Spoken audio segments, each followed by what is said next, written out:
The 20th, and the last in my list of the most common questions asked by non-Muslim is that if Islam is the best religion, then why you find most of the terrorists are Muslims, most of the robbers are Muslims, most of the people who cheat are Muslims? Why? If Islam is the best religion, then why do you see that the Muslims are the worst? The reply to this question is that one of the major factors for this impression that all the terrorists are Muslims, the impression that most of the people who cheat are Muslims, the most of the people who bribe are Muslim, is the media. And about 5 years back,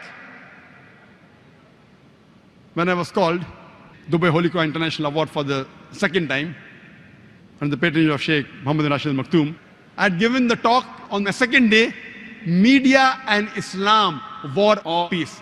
And I described in detail what is the strategy of the media to malign Islam. And I also gave a talk, Islam, the solution to the problems of humanity. The media says Islam is a problem for humanity. Actually, Islam is the solution for the problems of humanity. That's why the tagline of the Peace TV is the solution for humanity. That means Islam is the solution for humanity. What does the media do? Time will not permit me to give in detail. I'll just wind up my answer in a couple of minutes. What does the media do? Media picks up the black sheep of the community and they portray as though they're exemplary Muslims. See, we have black sheep in the community. We do have many Muslims who are namesake Muslims. They aren't practicing Islam. They pick them up and they portray as though they're exemplary Muslims. Many a time the media, they quote something of the Quran, they quote out of context. Whenever they get information, they malign the Muslims. For example, we know in 1996, the Oklahoma bombing, at that time, it was the biggest attack on American soil. More than 100 people were killed, 166 people were killed. It came as headlines, Middle East conspiracy, Middle East conspiracy. Muslims to blame, Muslims to blame. Headline for days and weeks together.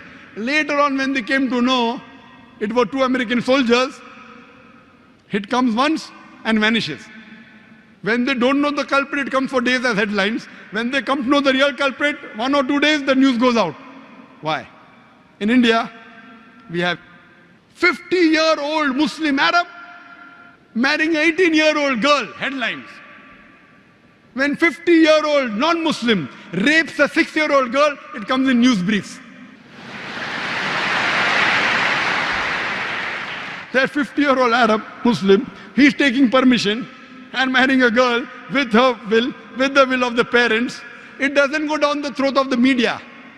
But when a 50-year-old non-Muslim rapes a 6-year-old girl, it comes in news briefs. Why? Same example, couple of weeks back, there was a bomb blast in Pune, German bakery. 9 people were killed. Suspect, Muslim, Muslim, Muslim. Suspect, suspect.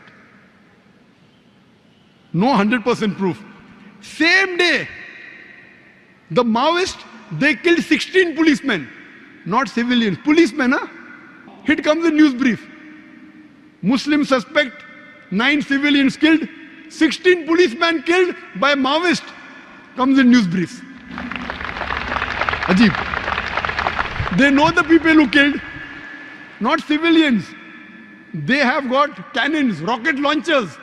They bombard the full police station. Comes in news brief. They don't know who did the Pune bomb blast. Muslim suspect. And it's continuously there for many days. They don't know who did it. Who they know did it because it's a Maoist, communist, non-Muslim, news briefs. Or maybe front page, some papers, but below. And it vanishes out of the media. So the major cause is the media. Media and Islam, war or peace. Unfortunately, Muslims are very weak in media. Very weak. We may have good media about song channel, dance channel, many. But Islamic channels, unfortunately. Yes, I do know there are black sheep in the community. But yet, with all the black sheep. Yet, as a whole, the Muslims are the biggest teetotalers in the world. I know some Muslims who can drink the non-Muslim under the table. But as a whole, the biggest community of teetotalers in the world are Muslims. The biggest community as a whole that gives charity, they are Muslims. There is no non-Muslim, no human being in the world who can show a candle to a practicing Muslim as far as modesty is concerned, as far as sobriety is concerned, as far as human values are concerned, as far as ethics are concerned. No human being can show a candle to a practicing Muslim as far as modesty is concerned, as far as sobriety is concerned, as far as human values are concerned, as far as ethics are concerned. And I always give the example. Suppose you want to judge how good a car is, and latest S600 model of Mercedes is launched in the market, 2010 model. You want to test the car. You put behind the steering wheel a driver who does not know how to drive, and he bangs up the car. He has an accident. Who will you blame? Will you blame the car or the driver? Driver. If you want to know how good the car is, you have to know the specifications. What is the pickup? What are the safety measures? What is the ratio? What is the average of the car? Anti-brake locking system. Look at the specifications. And really, if you want to test drive the car, put behind the steering wheel an expert driver. If you really want to know about Islam, don't look at the Muslims. Look at the scriptures, the glorious Quran and the Sahih Hadith. Don't look at me. Don't look at the Muslims.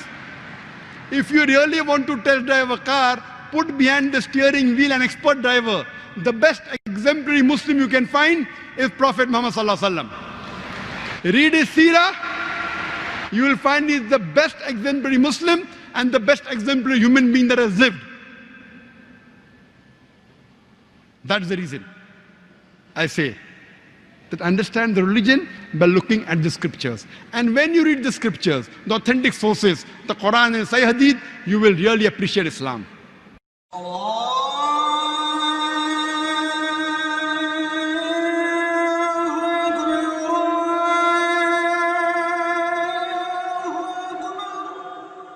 أعوذ بالله من الشيطان الرجيم.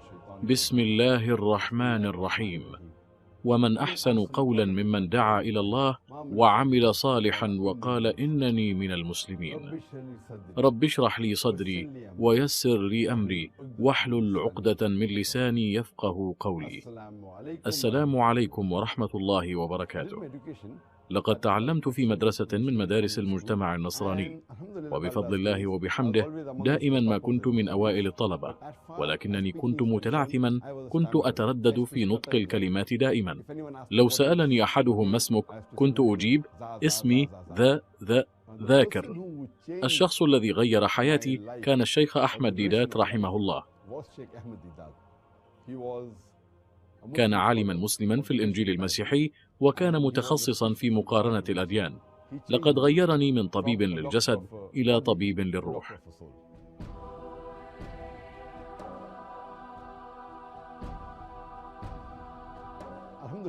الحمد لله. دائما ما كان والداي يدعماني خلال حياتي وأنشطتي الدعوية.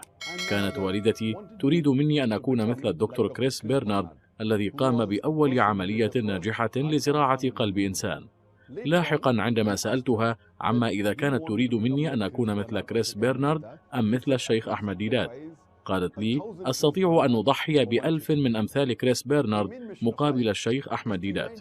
مهمتي في الحياة هي أن أوحد المسلمين. الشيء الوحيد الذي يمكنه توحيد الأمة الإسلامية يكون بناء على القرآن الكريم والأحاديث الصحيحة لسيدنا محمد صلى الله عليه وسلم. لقد بدأنا قناة السلام باللغة الإنجليزية منذ 9 سنوات. إنه حديث النبي محمد صلى الله عليه وسلم، وهو أن الإسلام سوف يدخل كل بيت. لقد بدأت أول مدرسة إسلامية محلية منذ 14 سنة، وكان الغرض الأساس من إنشاء المدرسة هو تعليم ما يخص العالمين. فعندما يدخل الطالب المدرسة هو لا يتعلم فقط من أجل أن يعيش حياة عادية كأي شخص، بل هو أيضا يتدرب على النجاح في اختيار الحياة التي تنتهي بالموت والآخرة. الدافع الرئيس لحياتي هو القرآن الكريم اتباعا لأوامر الله سبحانه وتعالى. زوجتي أيضا هي واحدة من أكبر الدوافع لدي. بحمد الله دعمها لي هو ما حثني على المضي قدما. إن الإسلام هو الدين الوحيد الذي يستطيع أن يجلب السلام للبشرية كلها. قال الله عز وجل: ومن أحسن قولا ممن دعا إلى الله وعمل صالحا وقال إنني من المسلمين. وآخر دعوانا أن الحمد لله رب العالمين.